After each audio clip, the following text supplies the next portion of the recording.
हरे कृष्णा। नमः संस्कृताय प्रिय मित्राणि।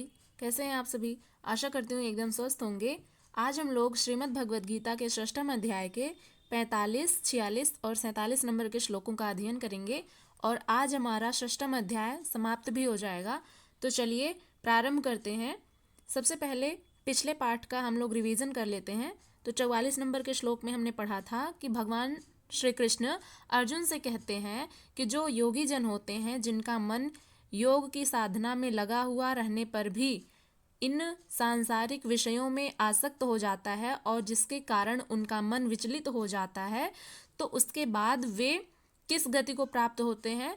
तो वे श्रीमानों के घर में जन्म लेते हैं और या फिर विद्वानों के घर में जन्म लेते हैं। उसके बाद योग भ्रष्ट पराधीन हुआ भी उस पहले के अभ्यास से, यानी कि वो जो पूर्व जन्म में अभ्यास कर रहे थे उसके प्रभाव से वे ईश्वर के प्रति अपने आप ही आकर्षित हो जाते हैं और समबुद्धि रूप योग के जिज्ञासु वेद में कहे हुए सकाम कर्मों के फल को उल्लंघन कर जाते हैं।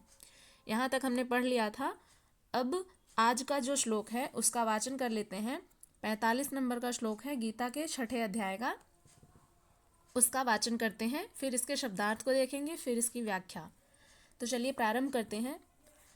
प्रयत्नाद्यतमानस्तो योगी संशुद्ध किल्बिषः अनेक जन्म संसिद्धस्ततो याति पराम गतिम।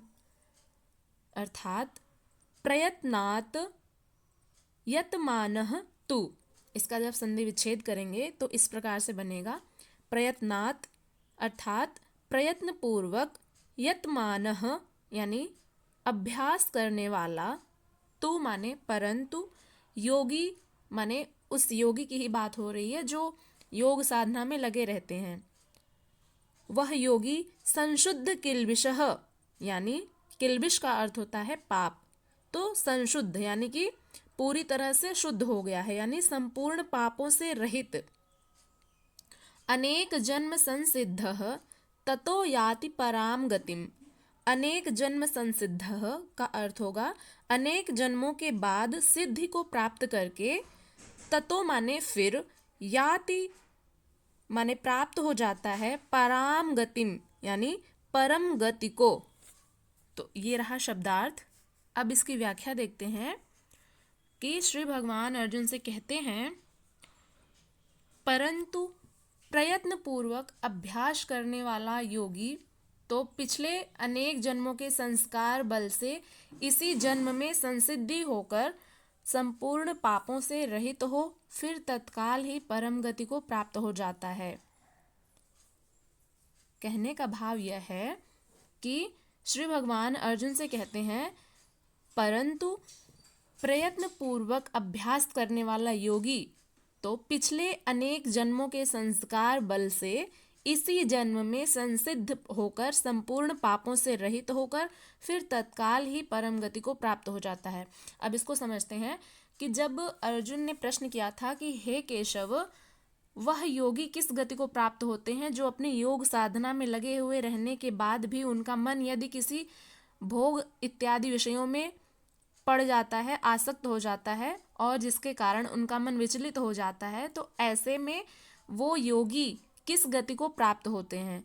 तो श्री भगवान कहते हैं कि ऐसे योगी श्रीमानों के घर में पैदा होते हैं और उसके बाद जो संबुद्धि रूप योग के जिज्ञासु होते हैं वे वेद में कहे हुए सकाम कर्मों के फल का भी उल्लंघन कर जाते हैं। यानी जब श्रीमानों के घर में उनका जन्म हो जाता है तो जाहिर सी बात है कि श्रीमान का अर्थ होता है जो धनवान व्यक्ति होते हैं, श्री का अर्थ होता है लक्ष्मी। तो जाहिर सी बात है कि जब वे श्रीमानों के घर में पैदा होंगे तो भोग विषय इत्यादि इन सब में उनकी आसक्ति बढ़ जाएगी।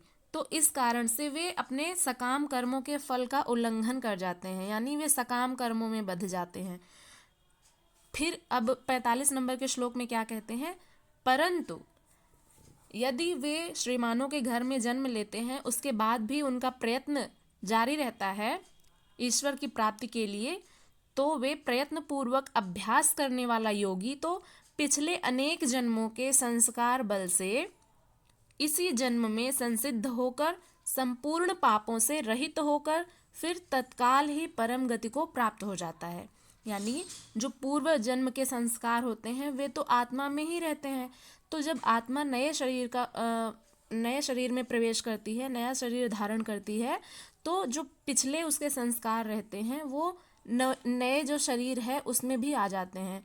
तो जिस कारण से संस्कार बल से इसी जन्म में संसिद्ध होकर संपूर्ण पापों से रहित होकर फिर तत्काल ही परम गति को यानी परमात्मा को प्राप्त हो जाते हैं।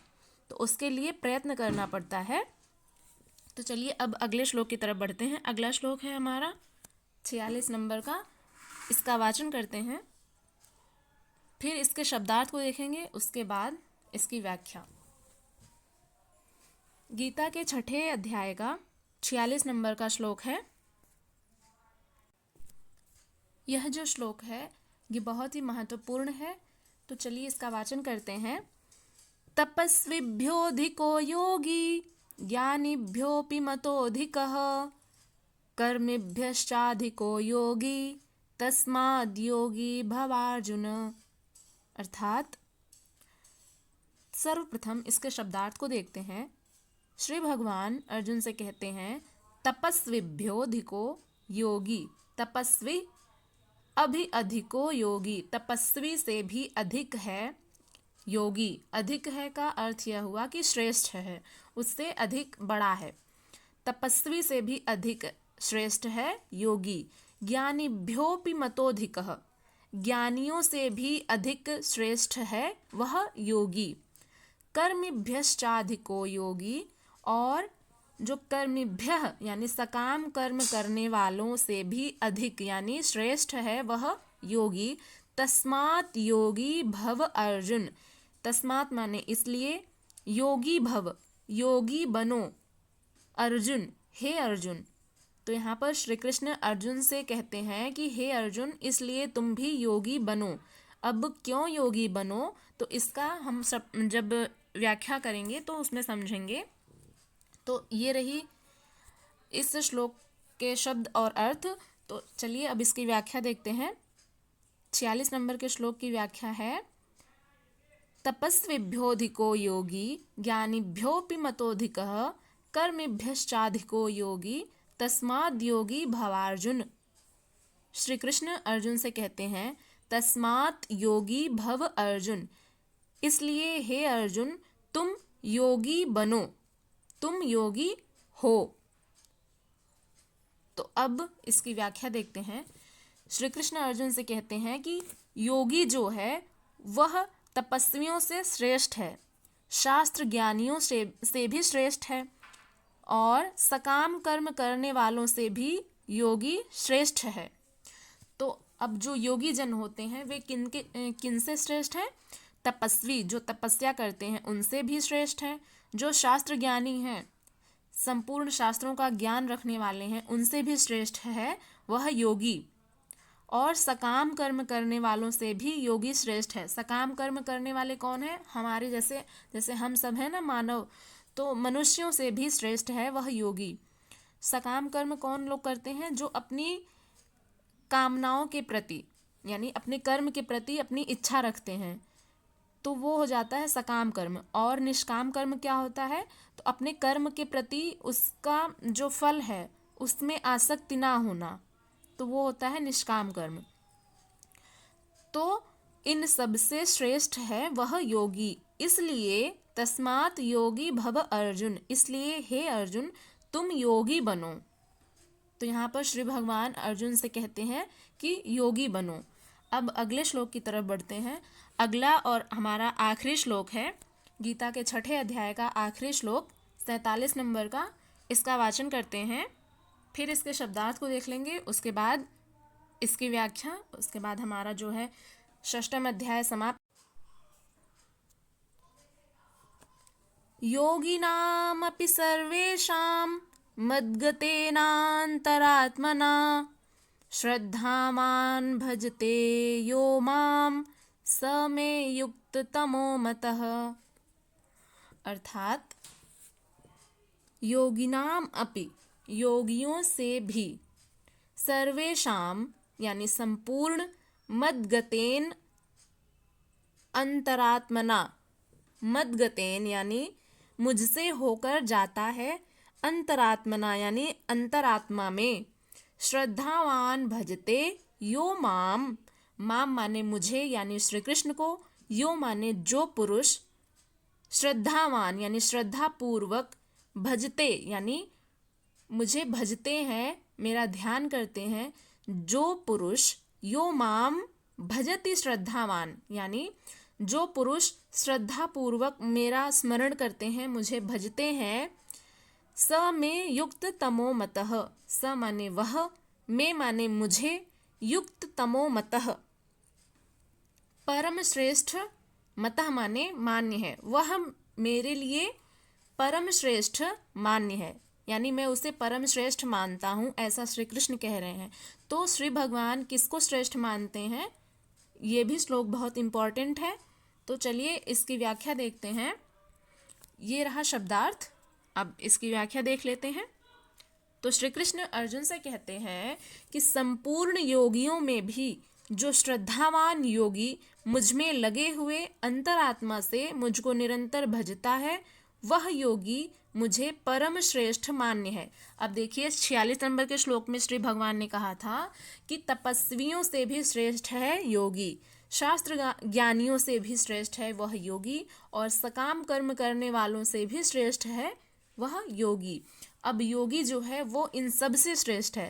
तो अब 47 नंबर के श्लोक में कहते हैं कि जो, अब मान लीजिए कि योगी जो होते हैं वे सबसे श्रेष्ठ माने गए हैं। अब योगियों का भी तो जो है समूह होता होगा। अब मान लीजिए समस्त योगी मिल जाएं, तो उन सभी योगियों में से जो योगी श्रद्धावान होकर मुझ में भजता है, यानी श्रद्धावान योगी जो मेरा स्मरण करता रहता है, निरंतर मुझको ही भजता रहता है, संपूर्ण योगियों में भी जो श्रद्धावान योगी मुझ में लगे हुए अंतरात्मा से मुझको निरंतर भजता है, वह योगी मुझे परम श्रेष्ठ मान्य है। यानी निरंतर भगवान का ही स्मरण करते रहने वालों के लिए श्री भगवान उन्हें परम श्रेष्ठ मानते हैं। तो ये रही इसकी व्याख्या। अब हम इसका समापन करते हैं। ओम तत्सदिति श्रीमद्भगवद्गीतासु उपनिषत्सु ब्रह्म विद्यायां योगशास्त्रे श्रीकृष्णार्जुन संवादे आत्मसंयम योगो नाम 6ठोऽध्यायः। हरे कृष्णा मित्रों, आज हम लोगों का जो 6वां अध्याय है वो समाप्त हुआ। आशा करते हैं कि आप लोगों को ये तीनों श्लोक बहुत अच्छे से समझ में आ गए होंगे। फिर भी यदि कहीं कुछ ना समझ में आया हो तो आप लोग निसंदेह पूछ सकते हैं, और अपना फीडबैक देना बिल्कुल मत भूलिएगा। और आप यदि चैनल पर नए हैं तो चैनल को सब्सक्राइब करिएगा, वीडियो पसंद आए तो इसको लाइक भी करिएगा, अपने मित्रों तक शेयर भी करिएगा। तो चलिए मिलते हैं 7वां अध्याय में, उसके श्लोकों को पढ़ेंगे हम लोग कल। तब तक के लिए अपना खूब सारा ध्यान रखिएगा। हरे कृष्णा, नमः संस्कृताय।